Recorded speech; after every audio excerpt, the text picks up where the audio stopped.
Rabbi shrah li sadri wa yassir li amri wahlul 'uqdatam min lisani yafqahu qawli. Nawaitu ta'alluma wa ta'lim wa tadhakkura wa tadhkir wa nafa wa intifa wal ifadata wal istifada wal hasanata nasuki bi kitabillahi wa sunnati rasulih wa du'a ila al-huda wa dalalata al-khair ittiba'a wajibna wa qurbihi wa sahabihi subhanahu wa ta'ala. Allahumma sallimna wal muslimin wa afina wal muslimin wa afu anna wa anil muslimin wa qina wa iyyahum syarra masyaribid dunya waddin. Allahumma rzuqna fahman nabiyyin wa hifdzal mursalin wa ilhamal malaikatil muqarrabin bi rahmatika ya arhamar rahimin. Para jamaah yang saya hormati dan saya muliakan, kemarin telah diterangkan di antara dawuh-dawuhnya Habib Abdullah bin Alawi bin Muhammad Al-Haddad adalah seorang laki-laki yang sempurna. Itu adalah orang yang mempermudah untuk menuntut hak-hak pribadinya dan dia tidak mempermudah masalah urusan atau hak-haknya Allah Subhanahu wa Ta'ala. Di antara contoh hak-hak pribadinya itu adalah menuntut kepada seorang istri untuk berdandan, untuk bersolek, atau menuntut istri untuk memasak yang enak dan sebagainya.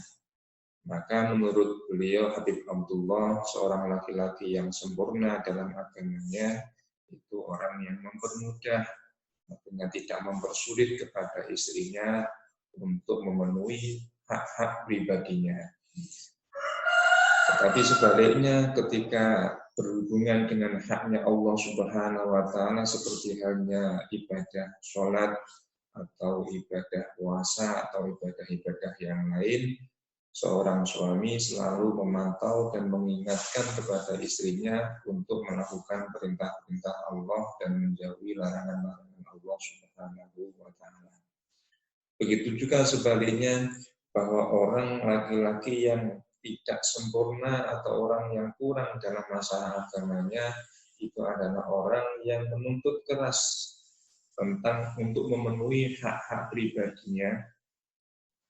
Sementara hak-haknya Allah ia perlonggar, ia tidak dipersulit dan tidak diberatkan kepada seorang istri. Contohnya ketika seorang istri tidak melaksanakan ibadah sholat, dia biarkan. Ketika seorang istri tidak melakukan ibadah puasa, dia biarkan, tidak dia perintahkan, tidak dia ingatkan. Maka ini adalah seorang laki-laki yang kurang dalam masalah ibadahnya, dalam masalah agamanya. Sehingga juga kemarin disebutkan ada sebuah cerita bahwa ada satu orang laki-laki yang soleh, dia menikah dengan dua wanita yang berbeda karakter. Hikmah dari seorang laki-laki yang ketika menikah dengan seorang perempuan yang berkarakter, punya akhlak yang tidak baik,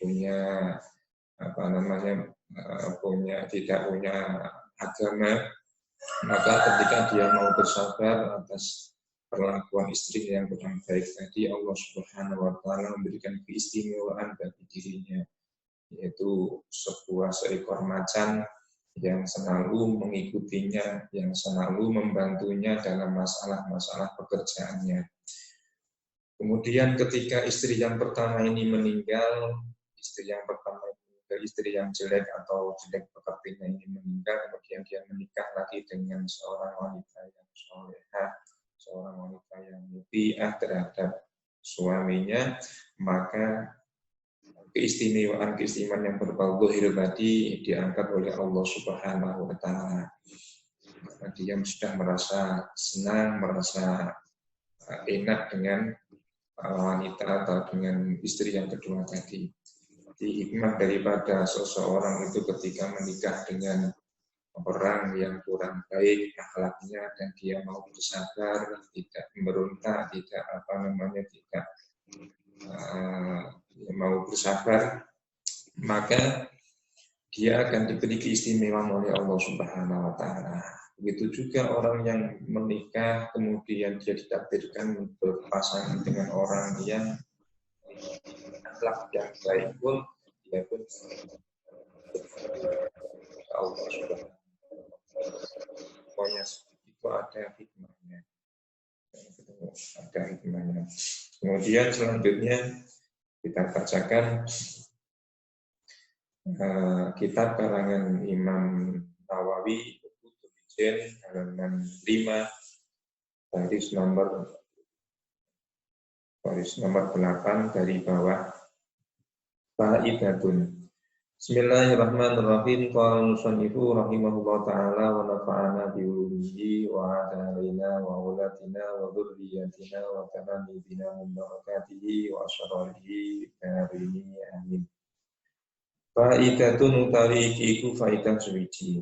Ya juzu nang li zauji kedue bojo lanang ayam beriba apa yen to mukul sapa zaujatahu ing bojo wadone zauj ala tarki zinati ing atase ninggal pepaes. Wa huwa hali utawi zauj yuridu iku ngarepake sapa zauj ha ing zina. Wa tarkil ijabati lan ninggal nyembadani ila firasyi maring memek. Bisa turun bareng turun. Ini termasuk haknya seorang suami. Nanti akan dijelaskan bahwa seorang suami itu boleh memukul istrinya. Kemarin diterangkan pada fase yang pertama, kemarin diterangkan bahwa ada fase-fase di mana seorang laki-laki, seorang suami itu boleh memukul istrinya. Yang pertama adalah harus dinasihati dulu. Dinasihati ketika seorang istri ini sudah melenceng, sudah tidak mau taat kepada suami, atau dia tidak melakukan perintah-perintahnya Allah Subhanahu wa taala, atau dia keluar rumah tanpa izin suami, maka yang pertama yang harus dilakukan seorang suami itu adalah mengingatkan atau menasihati kepada seorang istri. Ketika dinasihati ternyata tetap saja perilakunya seperti itu, maka seorang suami tahapan yang kedua atau fase yang kedua ini adalah dia diperbolehkan untuk tidak nunggali turu atau tidak meninggalkan tempat tidurnya, tidak turu bareng, tidak diawali turu.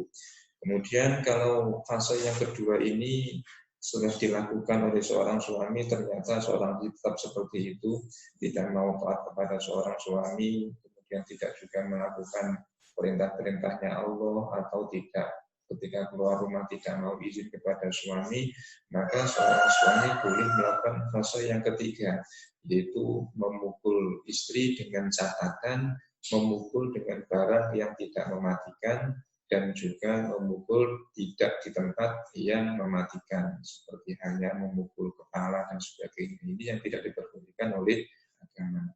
Jadi memukulnya dengan memakai baju atau memakai sandal, ini yang diperbolehkan oleh agama. Nah, seorang suami itu boleh memukul istrinya dengan tahapan-tahapan tadi, dengan 3 tahapan tadi, itu dengan alasan yang pertama ketika seorang istri diperintahkan untuk berdandan sementara istrinya nggak mau. Karena apa? Karena berdandan itu merupakan hanya seorang suami. Jadi ketika karena ingin bahwa suami melihat istrinya dalam keadaan yang enak dipandang, Kemudian yang kedua, seorang suami diperbolehkan memukul istrinya adalah ketika seorang suami mengajak tidur bersama, ternyata istrinya tidak mau. Ini pun juga seorang suami berhak untuk memberikan pengajaran terhadap seorang istri. Wa ayyadribalan yang tomukul soko zauj haing zaujah al furuji ing atase metu minal manzili saking omah bi ghairi idnihi kelawan tanpa idini zauj. Yang ketiga, seorang suami diperbolehkan memukul seorang istri ketika seorang istri keluar dari rumah tanpa seizin suami. Nanti ada beberapa perkara yang memperbolehkan seorang istri itu keluar dari rumah meskipun seorang suami tidak mengizini. Seperti apa contohnya? Seperti ketika suami tidak mampu untuk tidak bisa mengajari istrinya tentang masalah ilmu agama, tentang ilmu pokok-pokok agama, dasar-dasar agama, ternyata suaminya nggak mampu untuk mengajari, maka seorang suami tidak berhak untuk melarang istrinya pergi keluar rumah untuk belajar ilmu agama. Itu salah satu contoh di mana seorang istri boleh keluar rumah meskipun tanpa seizin suami.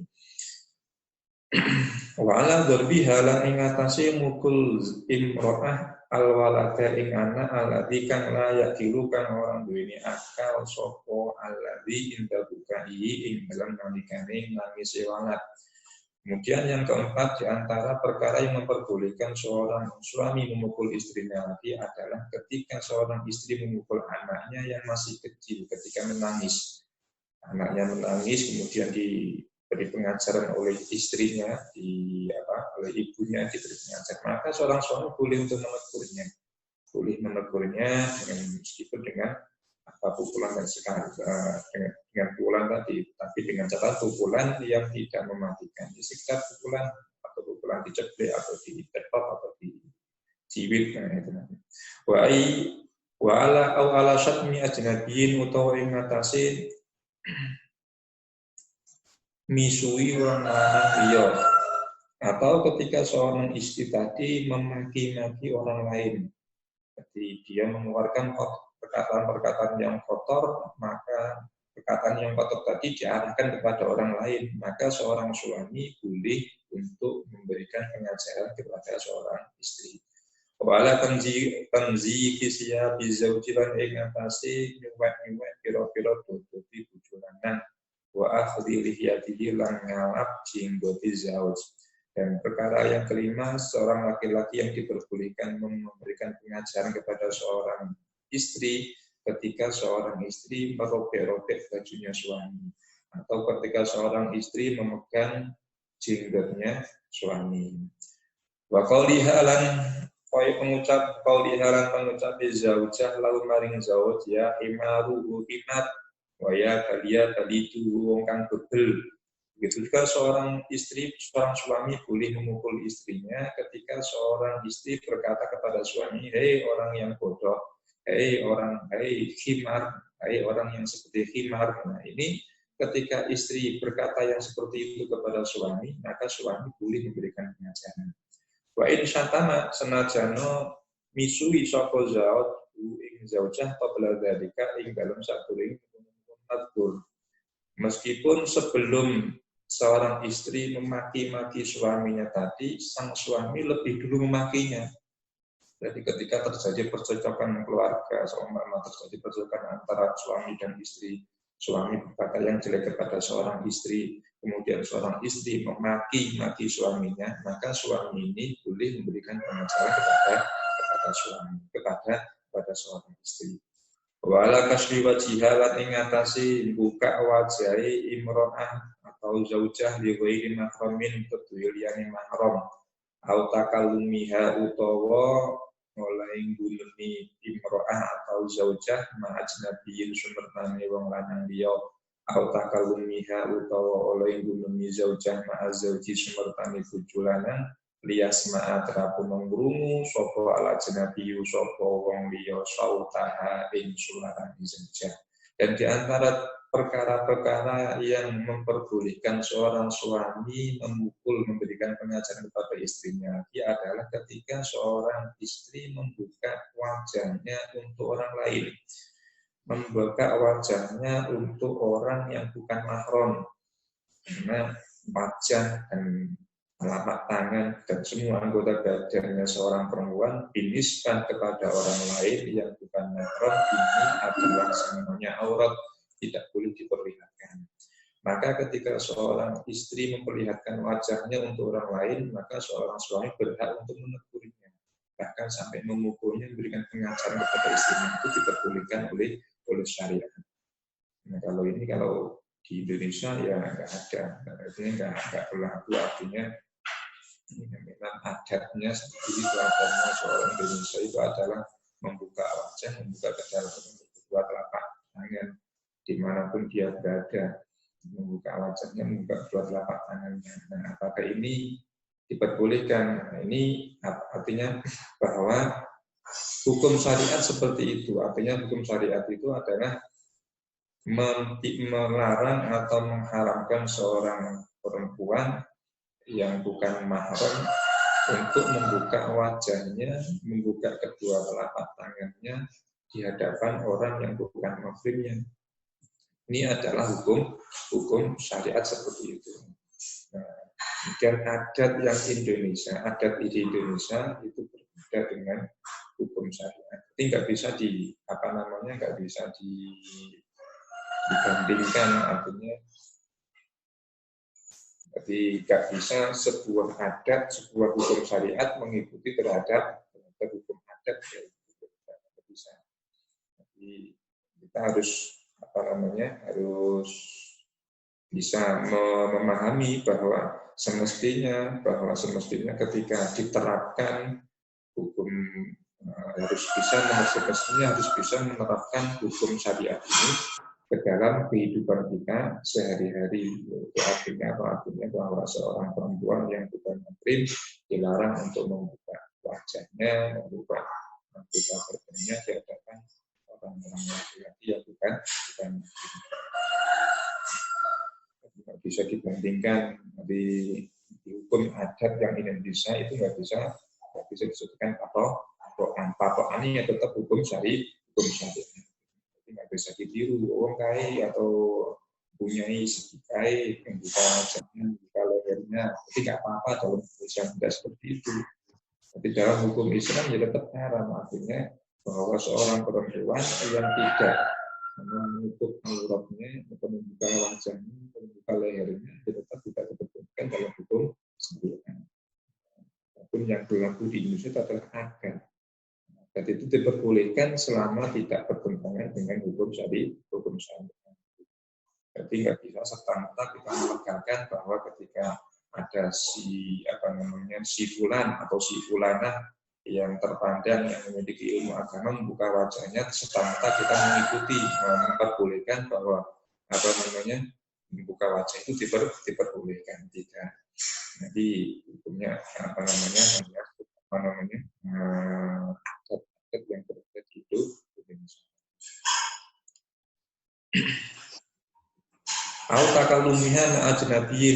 Atau ketika seorang istri berbicara dengan orang laki-laki yang bukan mahram, maka seorang suami boleh untuk menegurnya. Begitu juga ketika seorang istri berkata dengan suaminya supaya suaranya tadi didengar oleh orang lain, didengar oleh laki-laki yang bukan mahram.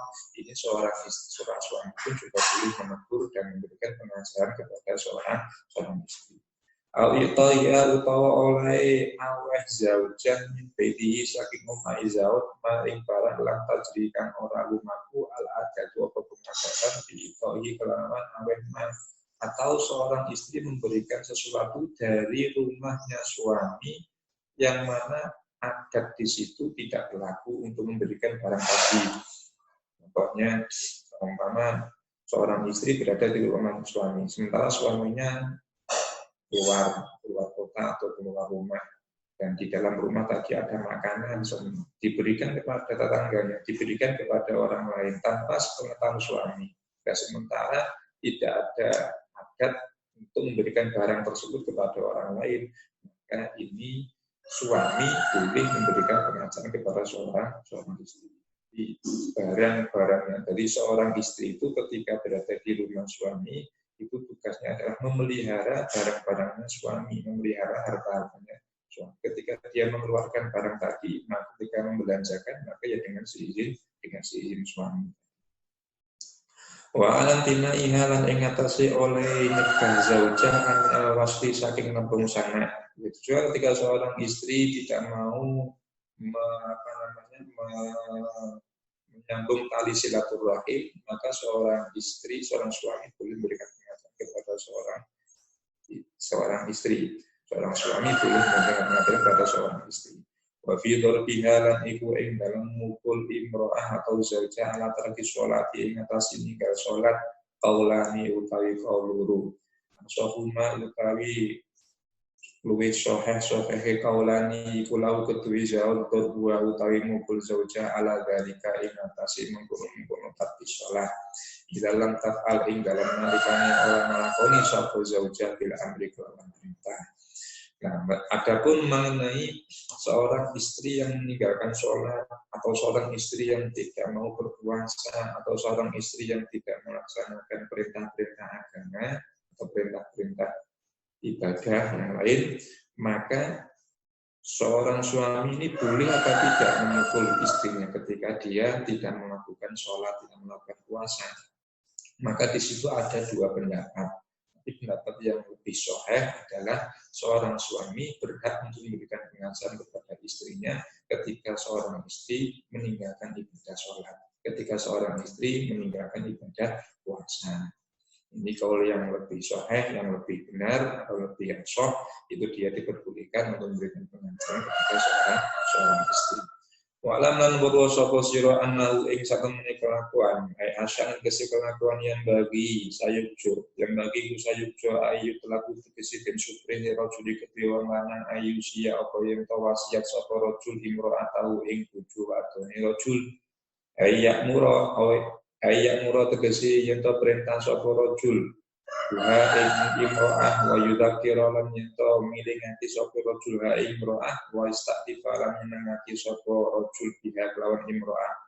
Wa fil hadis lan iku ing dalam sisi hadis rahimahullah ta rahimahullah rahimahum melasi sapa Allah Gusti Allah rajul ing lanang kala kang ngucap sapa rajul ya ahlahu pira-pira ahli ingsun salatakum padha nindakno sapa sira kabeh ing sira kabeh siamakum nindakno sapa sira kabeh ing poso sira kabeh zakatakum nindakno sapa sira kabeh ing zakat sira kabeh masakinakum miskinakum melasono sapa sira kabeh ing wong miskin sira kabeh yatimakum melasono sapa sira kabeh ing wong anak yatim sira kabeh jiranakum reksa sapa sira kabeh ing tangga sira kabeh la'allahu mukum wa Allah ya ja'alu Allah Allah ku ya jalun dadi akeh sapa Allah kum sira kabeh ma'akum sumurtani miskin yatim dan jiran bil jannati ing dalam surga. Bagi seorang laki-laki itu dianjurkan untuk selalu mengingatkan kepada istrinya, untuk berwasiat kepada istrinya, untuk memerintahkan kepada istrinya dan membahagiakan terhadap istrinya. Dalam suatu hadis disebutkan Allah Subhanahu wa taala mengasihi terhadap seorang laki-laki yang berkata kepada istrinya, wahai istriku, wahai anak-anakku, peliharalah sholat kalian, lakukanlah sholat kalian, lakukanlah puasa kalian, dan belas kasihanilah orang-orang miskin di antara kalian, belas kasihanilah anak-anak yatim di antara kalian, dan peliharalah tetangga-tetangga kalian. Mudah-mudahan Allah mengumpulkan kalian dengan mereka di dalam surga. Bagi seorang suami itu dianjurkan selalu mengingatkan istrinya, mengingatkan anggota keluarganya tentang tetangga-tetangganya, tentang orang-orang fakir miskin di antara di sekeliling rumahnya, mengingatkan tentang anak-anak yatim di sekeliling rumahnya. Nabi selalu berwasiat, selalu mengingatkan kepada istrinya. Artinya apa? Pengingatan supaya disantuni dan lakukan dengan baik. Kemudian juga mengingatkan kepada istrinya, kepada anggota keluarganya untuk selalu melaksanakan ibadah sholat, melakukan ibadah puasa, ibadah yang lain. Wa ayyun fiqalan yantang fakake sapa zauj alaiha ing atase zaujah ala qadri usihi ing atase kadar kemampuane zauj aitaqati dikese kekuatane zauj wa kuwati lan dikese kekuatane zauj wa ayyastajmila lan yanto betah wa ayyastahmila lan yanto betahake sapa zauj alaiha ing atase zaujah ida hadatu ing dalem nalikane nglarani sapa zaujah ing zauj ya ayas biro gambare yen to sabar sapa zauj ala idaiha ing atase oleh nglarani zaujah. Dan hendaknya seorang laki-laki atau seorang suami itu menginfakkan atau menafkahi istrinya dengan sekadar kemampuannya. Ya, mampunya seumpama satu hari 50.000 diberikan kepada itu, ya berikan kepada seorang istri. Sekadar kemampuan daripada seorang suami. Dan hendaknya seorang istri yang tidak menuntut yang berlebihan dari kemampuan seorang suami. Dan ketika seorang istri itu sedang melakukan kejelekan kepada suami, maka hendaknya seorang suami bisa menahan, bersabar. Bagaimana ceritanya kemarin siapa Umar, Khalifah Umar ketika diomeli oleh istrinya, maka beliau bersabar, tidak membalas, tidak menjawab omelan seorang istri. Itu juga Sayyid Abdurrahman Bajal Hadan ketika beliau diomeli oleh istrinya, beliau diam saja tanpa dijawabi, ya, bersabar. Bahkan orang yang seperti itu ketika diomeli oleh istrinya dia mau bersabar, maka akan diangkat derajatnya oleh Allah Subhanahu wa taala. Sebagaimana kemarin ceritanya di teman berjahatan. Wayatalat tofu tofalan yang to melasi sapa zauj dina kelawan zaujah ya ayu dariya kelawan yang to ngelemesi sapa zauj ing zaujah bil ma'rufi kelawan perkara kang bagus. Fa inna hunna mongko sak temene azwaj fa isatu aklin iku pira-pira wong wadon kang kurang akali wa dinin lan agamane. Dan hendaknya seorang suami itu bisa berbelas kasihan terhadap seorang istri. Karena seorang perempuan atau seorang wanita ini adalah naqisatul aqli wa dinin, orang yang kurang akalnya dan orang yang kurang agamanya. Kurang akalnya ini dibuktikan dengan apa? Dibuktikan dengan ketika seorang perempuan itu emosi, seorang perempuan itu cemburu atau emosi, maka apa saja yang berada di sampingnya akan dirusak. Contohnya ketika seorang istri itu sedang cemburu dengan suaminya, maka piring, gelas, dan lain sebagainya akan menjadi sasarannya. Dia tidak memikirkan apa akibatnya setelah itu. Nanti akan menyesal di kemudian atau di setelahnya, akan menyesal di setelahnya. Kenapa kok saya rusak piringnya, kenapa kok saya rusak gelas dan sebagainya. Memecahkan gelas, memecahkan piring dan sebagainya. Ini juga menandakan orang yang kurang akalnya. Berarti emosinya itu atau hawa nafsunya lebih dikedepankan daripada akalnya. Jadi lebih mengedepankan hawa nafsunya, lebih mengedepankan emosinya daripada dia mengedepankan akalnya. Makanya dikatakan sebagai seorang atau makhluk yang kurang akalnya. Kemudian dikatakan lagi bahwa seorang perempuan itu adalah orang yang kurang agamanya. Memang kebanyakannya seperti itu, bahwa seorang perempuan ketika dia mengaji atau ketika dia belajar agama sebatas dia sebelum menikah. Artinya ketika sebelum menikah, setelah menikah, maka dia akan disibukkan dengan urusan rumah tangga, disibukkan dengan urusan anak dan sebagainya. Tidak sempat untuk belajar ilmu agama. Alhamdulillah, tapi ada sebagian orang yang ketika setelah menikah malah semakin semakin sregep untuk mencari ilmu agama. Tapi ya kebanyakan seperti itu, bahwa ketika seorang istri atau seorang perempuan ketika menikah itu sudah sibuk dengan urusan rumah tangga.